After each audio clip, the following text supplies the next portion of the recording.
CTS 두란노 성경교실 가족 여러분 안녕하십니까? 저는 여러분들과 예레미야서를 함께 보는 청주순복음교회의 이동규 목사입니다. 지난 시간에 말씀을 드린 것처럼 이 시간은 우리가 함께 성경을 보는 시간입니다. 그래서 여러분 앞에 성경책을 펴시기 바랍니다. 예레미야서 오늘 특별히 1장을 계속해서 볼 예정인데 예레미야서 1장을 펴고 그리고 때때로 우리가 함께 성경을 보면서 하나님의 말씀에 뭐라고 기록되어져 있는가 직접 확인하며 은혜를 나누기 원합니다. 우리 신앙인에게 중요한 말, 그 가운데 소명이라는 말이 있습니다. 소명이라는 이 한자어를 풀면 부르심이라는 말입니다. 세상에서 인생에 대해서 이야기하는 인생의 컨설턴트, 상담가들, 그들이 사람들을 보고 사람들에게 이야기할 때 인생의 목표를 정하는 것이 정말 중요하다라는 이야기를 합니다.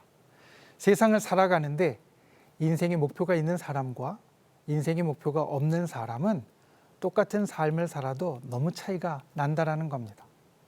예를 들어서 어려운 사람을 돕고 또 세상을 좋게 만드는 삶의 목표가 있는 사람, 그는 직장 생활을 하고 돈을 벌고 그리고 때로는 그 일들 가운데 힘들고 어려운 고난이나 어려움이 닥쳐도 그 힘든 것을 잘 이겨나가고 힘든 것을 힘들다고 하지 않고 오히려 자기의 목표를 향한 힘으로 에너지로 삼습니다.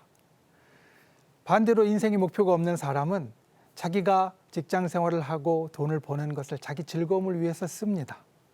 오히려 더 인생이 행복할 것 같습니다. 그런데 인생에 어려움이 있고 또 그 일에 고난이 닥칠 때 그들은 쉽게 포기하고 다른 방향을 바라보고 또 그만두게 되어진다는 겁니다. 인생의 목표가 있으면 이와 같이 삶의 모습이 달라지기 때문에 인생에 대해서 이야기할 때 세상에서는 조그만 것이라도 거창한 것이 아니더라도 그 목표를 갖는 것이 정말 좋다라고 말을 합니다. 우리 신앙도 마찬가지입니다. 우리가 신앙을 갖고 이 세상을 살아갈 때 우리 신앙의 목표가 있어야 합니다. 그리고 이 신앙의 목표는 인생의 목표와 마찬가지로 있는 것과 없는 것이 큰 차이가 납니다. 신앙의 목표, 이것이 있는 사람은 신앙생활을 하면서 또 이 땅에 믿는 자로서 삶을 살아가면서 때로는 힘들고 어렵고 고난이 있다 할지라도 그 가운데에서 기쁨과 즐거움을 누릴 수 있는 사람이 되어지지만 신앙의 목표가 없는 사람은 조그만 어려움에도 쉽게 포기하고 또 어렵게 신앙생활을 할 때 그 속에서 나오는 기쁨을 누리지 못하게 되어진다는 겁니다. 지금 예레미야서를 함께 보는 여러분들은 어떠십니까? 여러분들 신앙의 목표가 있으십니까? 왜 내가 믿음을 가진 자로 이 땅을 살아가고 있는지 아십니까? 여러분, 이것이 바로 부르심이고 이것이 바로 소명입니다. 그리고 이 소명은 하나님께서 여러분 자신에게 주시는 것입니다. 다른 사람 누가 대신 받아서 줄 수 있는 것도 아니고 소개해 줄 수 있는 것도 아닙니다. 소명은, 부르심은 하나님이 직접 여러분에게 주시는 것입니다. 오늘은 이 부르심에 대한 두 번째 시간입니다. 예레미야서의 처음 부분에 나오는 부르심에 대한 말씀을 우리가 지난 시간 함께 살펴보았는데 중요한 뒤에 부분을 우리가 다 보지 못했기 때문에 그 말씀을 다시 한번 살피고 확인하는 시간입니다. 우리 신앙인의 삶에 있어서 정말 중요한 이 부르심과 소명, 예레미야서 1장의 말씀 뒷부분을 우리가 함께 보면서 우리 인생에 그것을 다시 한번 확인하고 그리고 그 의미를 찾아가는 저와 여러분이 될 수 있기를 간절히 소망합니다. 우리가 먼저 지난 시간에 나누었던 것들을 간략하게 살필 필요가 있을 것 같습니다. 부르심의 요소로 첫 번째 여러분들에게 이야기 드린 것이 이것이었습니다. 부르심은 하나님에 의해서 이루어진다. 인생의 목표를 찾는 것, 세상이 말하는 인생의 목표를 찾는 것은 내 힘으로 이루어집니다. 그런데 신앙의 목표가, 신앙의 부르심이, 우리 믿음의 소명이 인생의 목표와 다른 것은 내 힘으로 또 내 의지로 또 내가 알아서 찾아서 이루어지는 것이 아니라 하나님이 그것을 주신다라는 겁니다. 예레미야서 1장에 하나님이 예레미야를 부르시는 그 말씀들을 보면 우리는 이것을 분명히 알 수 있습니다. 하나님께서 예레미야를 먼저 부르셨습니다. 그리고 하나님께서 예레미야에게 일을 맡기십니다. 때로 우리가 이것을 보면서 이런 생각을 할 수 있습니다. 그러면 하나님께서 이 일을 나에게 주신 거면 내가 아니라고 하면 하나님께서 다른 사람에게 옮기실 수도 있겠네요. 하나님께서 하나님 마음으로 하나님 주권으로 주시는 거니까 그냥 나하고 안 맞으면 다른 사람이나 다른 곳으로 쉽게 옮기실 수 있겠네요. 그런데 그게 아닙니다. 예레미야서의 첫 절 1장 1절 말씀은 이 예레미야서에 나오는 말씀들이 하나님의 말씀이 아니라 예레미야의 말이라고 우리에게 선언합니다. 여기에 나오는 모든 것이 하나님께서 예레미야를 통해서 이루어진 것이지만 그 하나님의 일이 예레미야와 떼어놓을 수 있는 것이 아니라 예레미야와 온전하게 결합되어져서 이 모든 것이 오롯이 예레미야만을 위한 것이었다라는 것이 이 말 가운데 들어 있습니다. 우리의 소명도 마찬가지입니다. 하나님께서 내게 주신 소명, 내가 못하면 아무개 권사님에게 또 아무개 집사님에게 또 다른 장로님에게 또 때로는 목사님이 하시면 되지 않겠습니까? 라고 이야기하고 생각할 수 있지만 우리의 부르심은 오직 나만을 위한 것입니다. 그래서 나와 하나님께서 나에게 주신 그 부르심의 이 조합은 아주 특별하고 중요한 것입니다. 그리고 하나님이 우리를 부르시고 그 부르심이 오직 하나님에 의해서 이루어진다는 것은 또 하나의 특별한 의미를 가지고 있습니다. 부르심이 아주 강렬한 분들, 그 가운데 우리는 선교사님들을 말할 수 있습니다. 선교사님들은 자기 목숨을 내놓고 하나님의 부르심을 위하여 살아갔던 사람들입니다. 그런데 그 선교사님들의 삶을 우리가 곰곰이 생각해 보면 그분들은 하나님의 말씀을 전할 때 뒷일을 생각하지 않았습니다.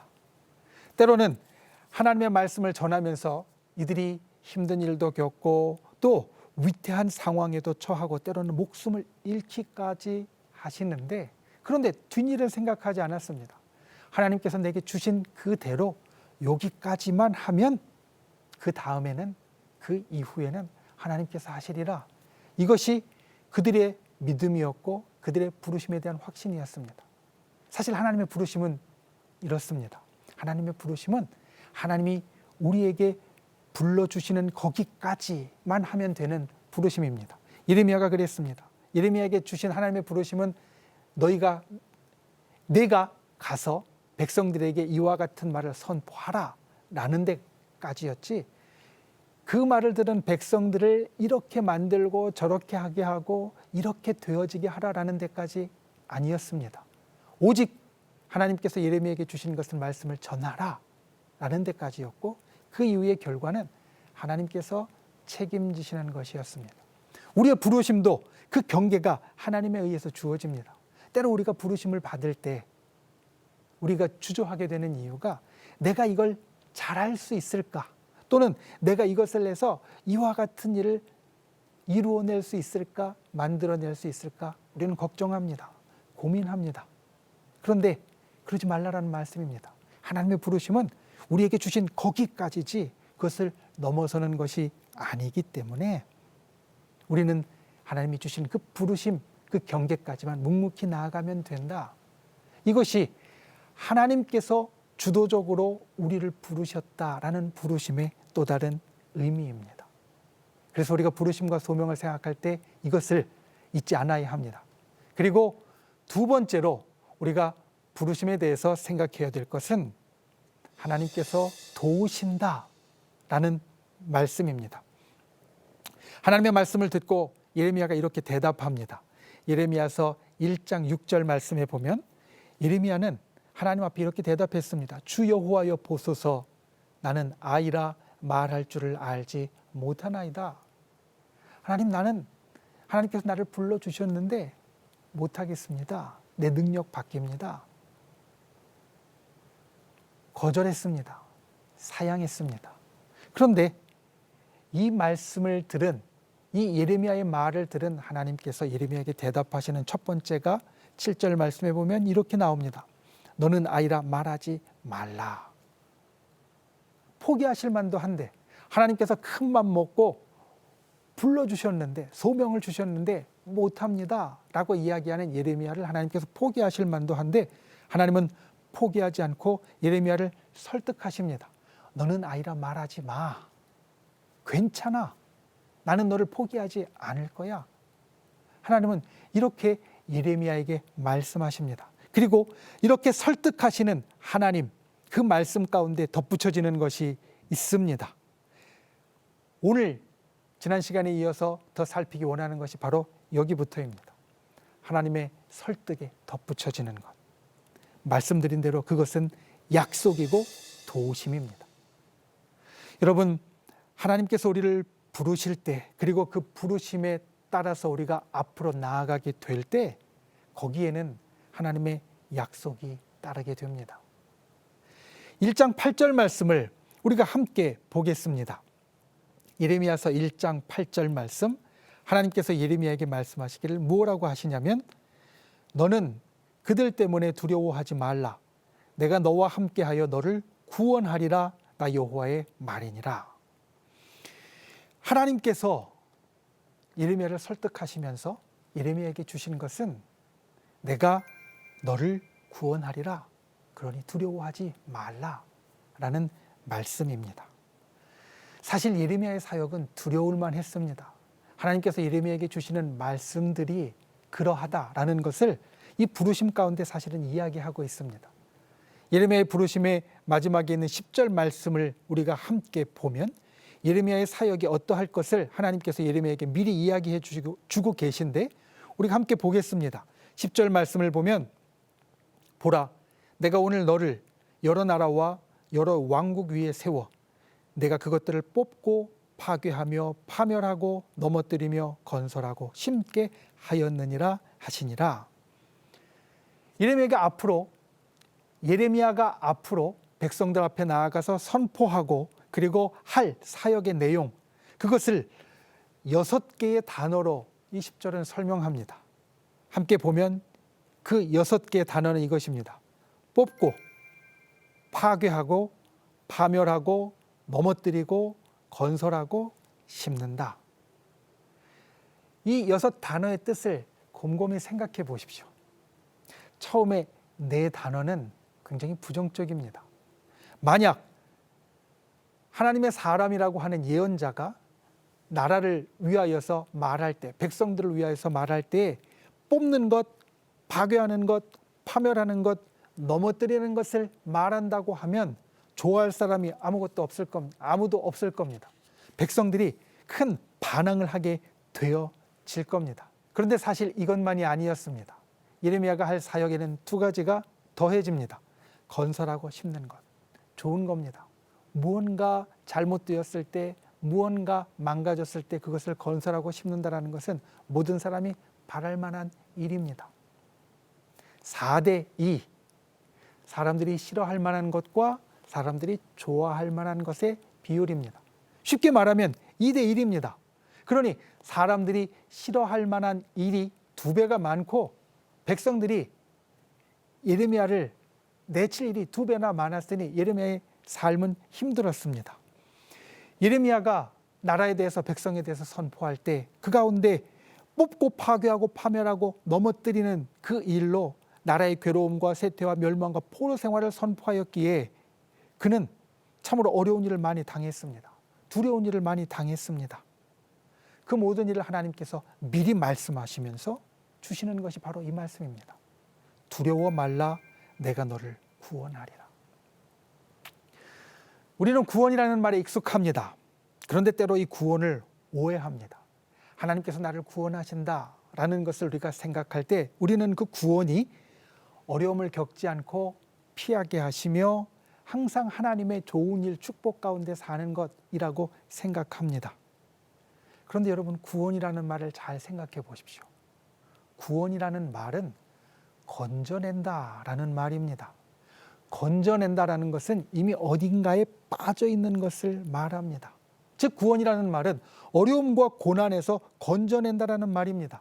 어려움과 고난이 없으면 구원이 아니고 어려움과 고난을 아예 피하는 것 역시 구원이 아닙니다. 구원의 본질은 그 속에서 건져냄을 받는 것입니다.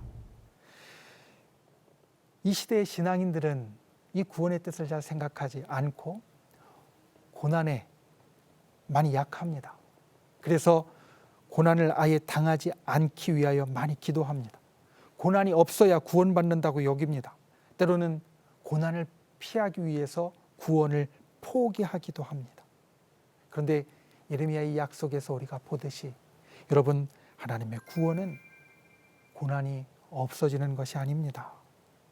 때로 우리에게 피할 길을 주기도 하시고 때로 그 고난을 미리 막아주기도 하시지만 진짜 구원은 고난 가운데에서 이루어지는 일이라는 말입니다. 예수님도 그러했습니다. 여러분, 예수님 이 땅에 오셔서 우리에게 있어서 놀라운 구원의 역사를 이루셨습니다. 하나님의 독생자이셨습니다. 아주 마땅한 일을 하셨습니다. 그런데 많은 고난과 어려움을 겪고 결국에는 십자가에 달리셨다는 겁니다. 그 모든 고난이 예수님을 피해간 것이 아니라 예수님이 그 고난을 뛰어넘은 것이 아니라 그 모든 고난을 몸소 당하셨습니다. 그리고 그 가운데 하나님의 뜻을 이루셨고 우리의 구원을 이루셨습니다. 중요한 것은 그 모든 일들 가운데 하나님께서 함께 하시고 하나님께서 결정적으로 역사하셨다는 겁니다. 우리의 삶에 고난이 있을 때 구원은 그 고난을 피하게 하시는 것이 아니라 때로는 예수님처럼 십자가 위에서 이루어지는 일이라 할지라도 하나님께서 처음부터 끝까지 함께 하시는 것, 이것이 구원이 되어지고 결국에는 하나님의 역사가 일어난다라는 것을 우리는 이 부르심 가운데 새겨야만 합니다. 여러분 기억하십시오. 부르심을 받은 우리 인생에는 하나님의 도우심이 있습니다. 하나님의 약속이 따릅니다. 우리가 소명을 따라 살 때 때로는 고난이 있고 힘들고 어려운 일들이 있지만 하나님께서는 그 가운데 끝까지 함께 하시고 끝까지 우리를 책임지시고 끝까지 우리를 구원해 주십니다. 부르심을 받은 우리가 하나님 앞에 이것을 분명하게 기억하여서 하나님의 역사를 이 땅 가운데 이룰 수 있기를 원합니다. 때로 우리가 하나님의 부르심을 받고 추조하고 거절할 때 그것을 넘어서는 놀라운 하나님의 도우심과 구원의 약속이 있다는 것을 기억하는 분들이 되시기를 바랍니다. 예레미야서 1장 9절 말씀, 우리가 마지막으로 이 말씀을 함께 보기 원합니다. 예레미야서 1장 9절 말씀 제가 읽겠습니다. 여호와께서 그의 손을 내밀어 내 입에 대시며 여호와께서 내게 이르시되 보라 내가 내 말을 내 입에 두었노라. 예레미야의 부르심의 이야기 가운데 소명 기사 가운데 이 1장 9절의 말씀을 신학자들은 이렇게 이야기합니다. 이것은 성직 수여식의 장면이다. 부르심의 장면이 하나님의 성직 수여식의 장면이 된다라는 이것은 예레미야뿐만 아니라 우리에게도 해당하는 말씀입니다. 우리의 부르심은 하나님의 거룩한 일을 위한 부르심이고 그리고 하나님의 거룩한 일을 맡은 우리, 하늘의 일을 맡은 우리가 성직자와 같다라는 말입니다. 그런데 이 성직 수여식의 장면이 중요한 것 이유가 있습니다. 이 장면을 여러분 머릿속에서 한번 그려보십시오. 예레미야가 하나님의 말씀을 듣습니다. 하나님께서 이야기하시고 설득하시고 약속을 주십니다. 그리고 나서 하나님께서 손을 뻗어서 예레미야의 입술에 대시고 예레미야에게 말씀하십니다. 그 장면 가운데는 아주 특별한 일이 있습니다. 어떤 것이냐면 바로 하나님의 손과 예레미야의 입이 만난다라는 겁니다. 하나님의 손은 신학적으로 이야기하면 신적인 영역, 하나님의 영역입니다. 예레미야의 입술은 똑같이 신학적으로 이야기하면 사람의 영역, 인간의 영역입니다. 그런데 이 부르심의 마지막 장면에 하나님의 영역과 인간의 영역이 접촉합니다. 직접 만납니다. 여러분, 부르심이 이런 의미가 있다는 겁니다. 우리의 부르심은 그저 우리 신앙생활의 목표를 하나 가지게 되고, 그리고 내가 해야 할 일을 하나 더 하는 것이 아니라 하늘의 영역과 이 땅의 영역이 서로 만나는 사건이 되어진다는 겁니다. 그리고 이 하늘의 영역과 땅의 영역이 만나는 곳에는 놀라운 일이 나타납니다. 창세기 26장에 보면 아주 기적과 같은 이야기가 계속 반복됩니다. 거기에 이삭이 우물을 파는 이야기가 있습니다. 이삭이 우물을 파는 곳, 우리나라와 같이 비옥한 땅이 아닙니다. 척박한 땅입니다. 물이 없는 땅입니다. 거기에서 이삭이 우물을 파는데 파는 곳마다 물이 나오고, 파는 곳마다 물이 나와서 사람이 살 수 있는 곳으로 바뀝니다. 그 전까지는 그 땅에서 곡식을 키울 수도 없었고 또 동물을 칠 수도 없었는데, 우물이 생기면 곡식을 키울 수도 있고 동물을 칠 수도 있고 사람이 살 수 있는 땅이 되어집니다. 세상 말로 하면 흉지가 길지가 되어졌다는 겁니다.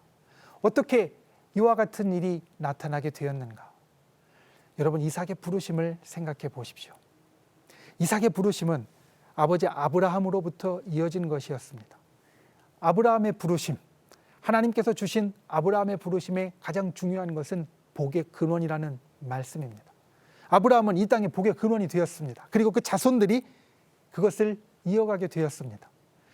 아브라함이 갖고 있었던 소명이 이삭에게 전달되었고, 이삭이 복의 근원으로서의 부르심, 소명을 갖고 있었기 때문에 그가 파는 곳마다 물이 나오고, 그가 거하는 곳마다 사람이 거할 수 없는 흉지에서 사람이 즐겁게 살아갈 수 있는 길지로 바뀌게 되어집니다.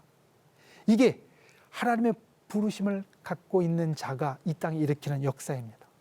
하나님의 부르심을 갖고 있는 자는 하늘과 땅을 만나게 하는 자입니다.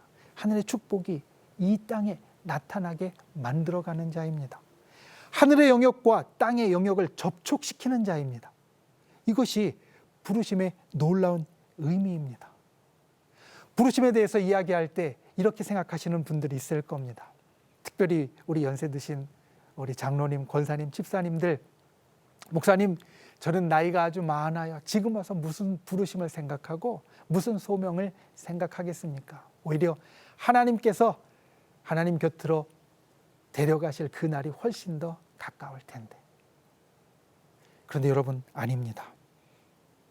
하나님의 부르심은 이 땅을 살아가는 신앙의 사람 한 사람에게 모두 주어지는 것이고, 여러분들 모두에게 주어지는 것입니다. 그리고 그 부르심이 정말 특별한 것은 그 부르심이 하늘의 축복을 이 땅 가운데 만들어 낸다라는 것입니다. 여러분, 내 주위에서 아주 작은 것이라도 내가 하늘의 일을 행한다면 나는 하늘의 사람으로 이 땅 가운데 하늘의 축복을 가져오는 사람이 되어집니다. 때로는 파괴하고 넘어뜨리는 일이 있다 할지라도 세상에 심고 건설하는 일, 세상을 돕는 일을 우리가 행한다면 그것이 하늘의 축복을 이 땅 가운데 이루어가는 부르심을 가진 사람의 삶이 되어진다는 겁니다.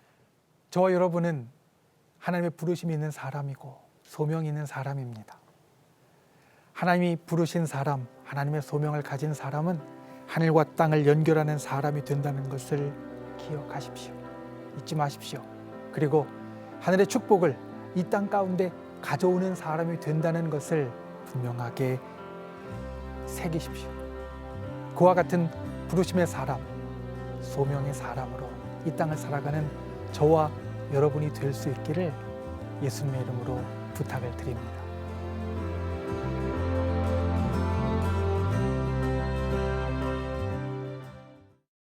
이 프로그램은 CTS 방송가족의 사랑과 후원으로 제작되었습니다.